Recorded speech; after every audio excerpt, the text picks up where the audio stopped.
There are more than 500,000 orphans living in the streets of Lusaka.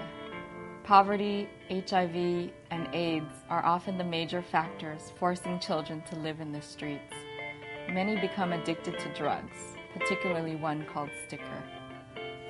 The children on the streets are considered lower than the lowest class. They're considered lower than animals. They've been treated very badly by society. They've seen hell and they've been through hell.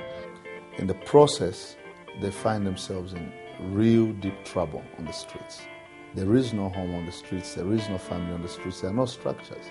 So the kids begin to be delinquent, troublemakers, and so forth and so on. In the midst of this hopeless situation, Kakabalika Child Foundation was established in 2006. Kakabalika, it's a vision from God, set up basically to help those kids out of their situations in the streets and give them a home in which they can stay. Initially, when we brought in our first set of boys, it was really tough. There were stories of light fixtures taken and power doorknobs taken because they really hadn't had anything that belonged to them. And so there's this sense of, oh, this is mine. And so when they came, the counseling tool that we used was to say, this is yours. This is now your home. You are now a part of a family.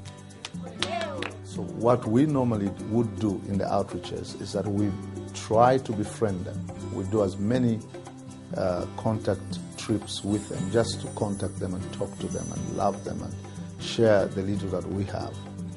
And once we have built enough strength into the bridge of friendship with a child, then we offer them the solution. Building trust is important because people don't want to feel like you're making a project out of them. And I think that that's been the thing for us, is to continue to be there and to say, look, we may not have a lot to give you guys, but we're here just to love on you guys and to let you know that God hasn't forgotten you. And I think that has helped to establish more trust than anything else. I make it a point to go and be very affectionate with them. I sit with them, I hug them, I pray with them. As trust is built over time, the children begin to respond and even attend church services.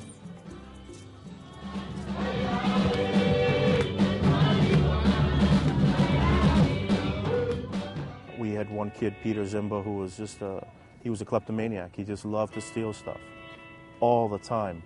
And he would steal silly little things like glue sticks or broken DVD cases. And it was just a real problem. And because he was treated with such love and kindness, but with firm authority, he started to realize that I'm not going to get kicked out and I'm loved. And they're disciplining me because they love me. We've seen him change like night and day, this boy. He's not the same kid that he was 2 years ago. My name is Peter Zimba.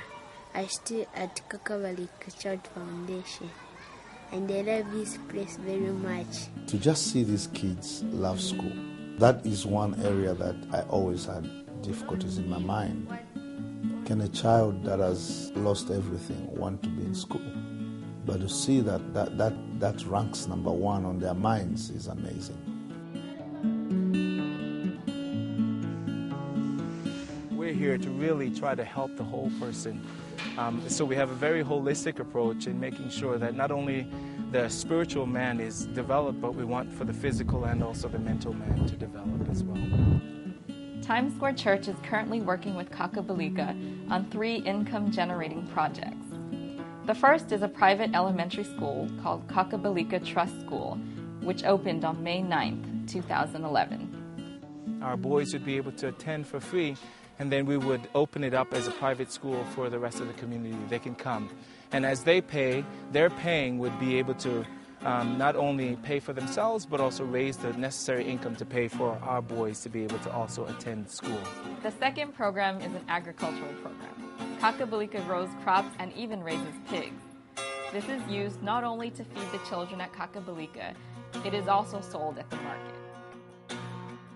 The third is a project to build rental housing on 15 acres of land owned by Kakabalika.